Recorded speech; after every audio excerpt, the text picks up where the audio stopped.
हिंदू राष्ट्र की ये लोग कल्पना कर रहे हैं। हिंदू राष्ट्र तो बनना बहुत मुश्किल होगा,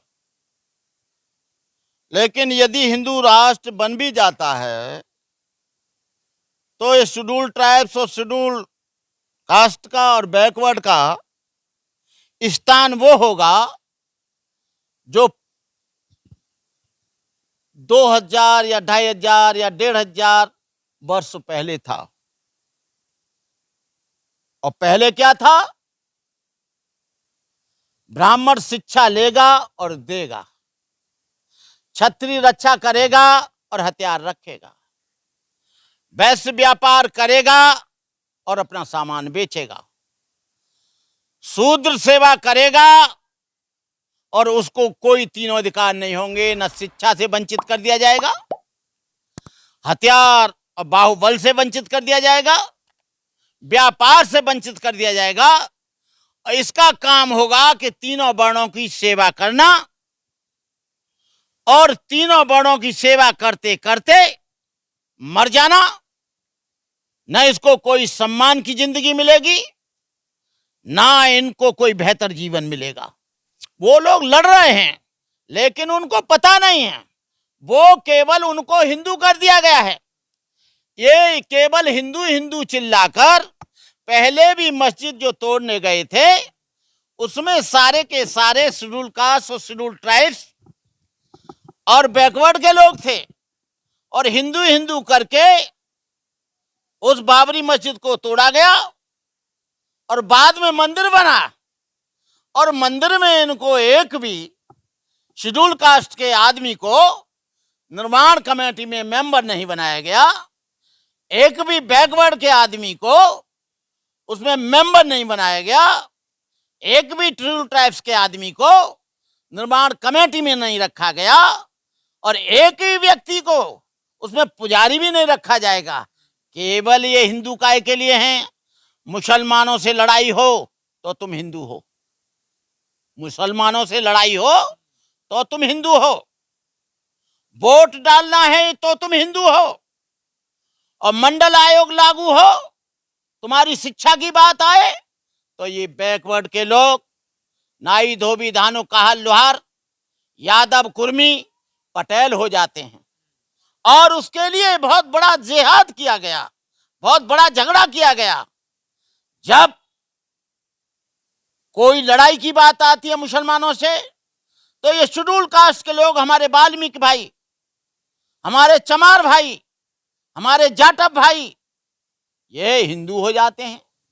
और जब सम्मान की बात आती है, मंदिर में जाने की बात आती है, मंदिर में पुजारी बनने की बात आती है, घोड़ी पे चढ़ाने की बात आती है, मूंछ रखाने की बात आती है, अच्छा कपड़ा पहन के निकलने की बात आती है, अच्छे मकान में रहने की बात आती है, अच्छे स्कूल में एडमिशन की बात आती है, तो ये भंगी चमार धोबी धानो काहल लोहार तेली तमोली पाची काची अहिर गडरिया हो जाते। ये दोहरा मापदंड। वोट डालो तो तुम सब हिंदू, मुसलमानों से लड़ाई आए तो तुम सब हिंदू, मंदिर बने तो सब हिंदू, मंदिर में लड्डू खाने का नाम आए तो तुम सब जातियों में बट गए, और मंदिर में पूजा करने का और पुजारी बनने का काम आए तो तुम सब बैकवर्ड और शेड्यूल कास्ट। ये दोहरे मापदंड के कारण ये समझ नहीं पा रहे हैं। बजरंग दल में कौन है? बजरंग दल का अध्यक्ष बैकवर्ड का आदमी है। बजरंग दल को कौन चलाते हैं? ये बैकवर्ड के लोग। लेकिन यहां की सैकड़ों यूनिवर्सिटी हैं, सैकड़ों हजारों कॉलेज हैं, उसमें 1% भी बैकवर्ड का कोटा नहीं है, 1% भी उसमें शेड्यूल कास्ट का कोटा नहीं है, 1% भी आईएएस नहीं है, 1% भी आईपीएस नहीं है, 1% भी बड़ी बड़ी पोस्टों पर नहीं है, 1% भी जुडिशरी में नहीं है। क्या इसी के लिए हिंदू हैं? ये वोट दो और मंदिर बनवाओ और मुसलमानों से लड़ो। जब हम ये हिंदू हैं तो इनको अन्य हिंदुओं की बराबर प्रतिनिधित्व भी मिलना चाहिए, हिस्सा भी मिलना चाहिए, जज में भी मिलना चाहिए, और इनको एडमिनिस्ट्रेशन में भी मिलना चाहिए, लेकिन वो कहीं नहीं है। जागरूक तो ये है कि इन्होंने कुछ पढ़ा नहीं। आपको बता दें कि सबसे ज्यादा महापुरुष और समाज को जगाने वाले अंबेडकर से पहले वो बैकवर्ड के महापुरुष थे। चाहे तो गाडगे महाराज हों, चाहे रामास्वामी नायकर हों, चाहे ज्योतिराव फुले हों, चाहे कबीर रहे हों, चाहे बुद्ध रहे हों, ये सब लोग बैकवर्ड के लोग थे। इन लोगों की बात इन्होंने नहीं मानी। ये लोग नहीं सोचते कि हमारे महापुरुष, हमारे पूर्वजों ने हमको क्या बताया, तो ये हमारी क्या बात मानेंगे। इनको सोचना चाहिए, इनको ज्योतिराव फुले को पढ़ना चाहिए। लेकिन मैं ये नहीं कहता हूं कि जागरूकता नहीं आ रही है। ढेर सारे नौजवान, ढेर सारे प्रोफेसर बैकवर्ड के अब जाग गए और समाज को जगाने का काम कर रहे हैं। लक्ष्मण यादव,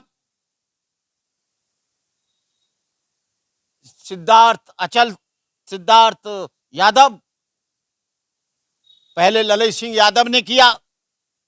तो ऐसा नहीं है, जागरूकता आ रही है। जो पढ़ा लिखा बैकवर्ड है वो इस बात को जानता है कि हमारा कहां शोषण हो रहा है, वो इस बात को जानता है कि हमें कहां गुमराह किया जा रहा है, वो जानता है कि हमारी जमहूरियत खतरे में है, वो जानता है कि हमारी स्वतंत्रता खतरे में है, वो जानता है कि हमारी शिक्षा खतरे में है, वो जानता है कि हम लोगों को शिक्षा से दूर रखा जा रहा है। आज बैकवर्ड को शिक्षा से दूर रखा तो किसने रखा? इन लोगों ने।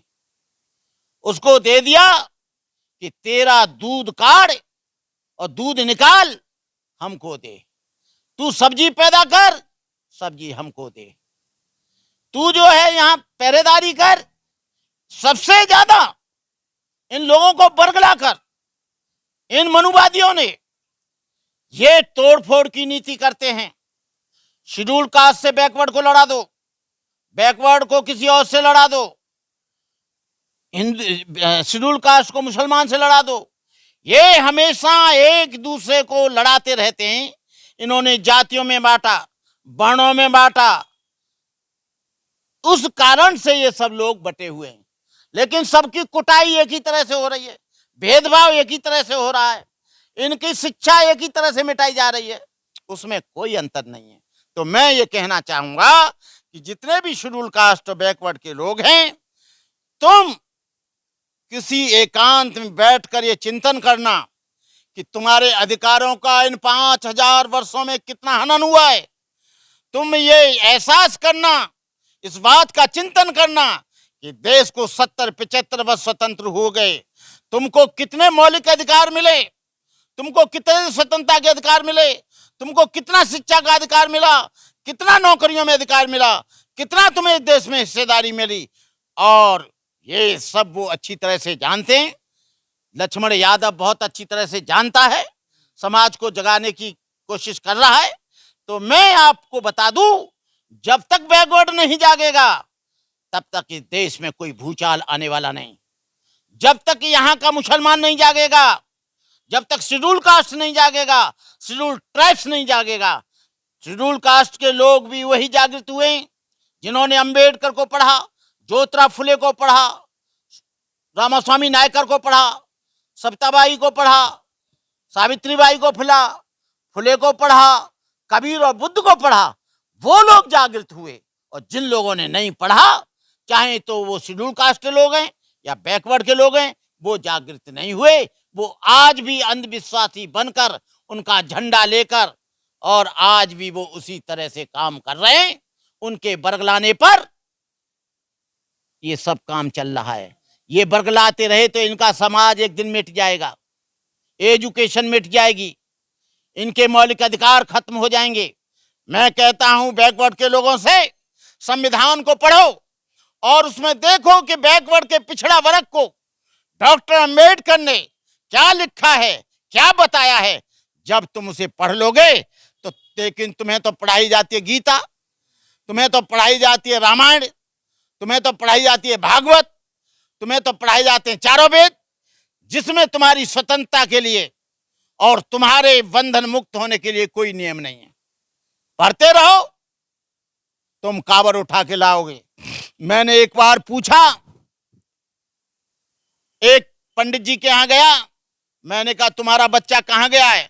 बोले वो ट्यूशन पढ़ने गया है, मेडिकल इंजीनियरिंग की तैयारी कर रहा है। और बैकवर्ड के लोगों को पूछने गया कि तुम्हारा बेटा कहाँ गया यादव जी? ये वो काबल लेने गया है। पटेल को पूछने गया बेटा कहाँ गया है? कि वो तिरुपति गया है। तुम्हारा निर्माण इन मंदिरों में जाने से या कावल लाने से नहीं होगा, तुम्हारा विकास शिक्षा से होगा। शिक्षा जो है वो सैनी का दूध है, जो भी पिएगा वो दहाड़ेगा, और जो शिक्षित होगा वो गलत और सही का निर्णय करेगा। क्या अच्छा है क्या बुरा है, क्या उसकी प्रगति का है, क्या उसके नष्ट करने का है, क्या उसके विकास का है, क्या उसके विनाश का है। जब तक शिक्षा नहीं आएगी तब तक आप अपने अधिकारों के प्रति सजग नहीं हो सकते। इसलिए सजग होना चाहते हो तो भारतीय संविधान को पढ़ो, भारतीय संविधान को जानो, अपने अधिकारों को जानो, और सारे डिपार्टमेंटों में ये देखो कि बैकवर्ड का कितना प्रतिनिधित्व है।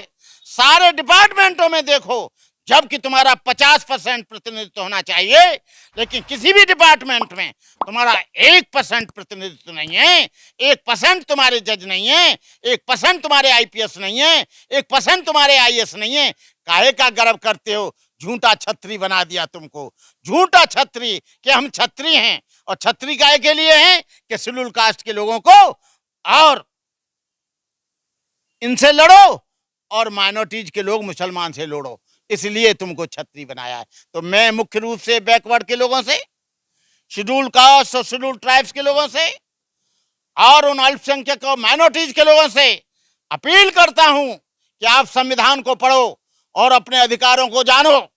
यदि संविधान को आप नहीं जान सकेंगे तो आपकी धार्मिक स्वतंत्रता, सामाजिक स्वतंत्रता, आर्थिक स्वतंत्रता, शैक्षणिक स्वतंत्रता और आपकी राजनीतिक स्वतंत्रता सारी की सारी नष्ट हो जाएगी। इसलिए जागो, बैकवर्ड के लोग जागो, उठो और उठकर अपने अधिकारों के लिए सड़कों पर आओ।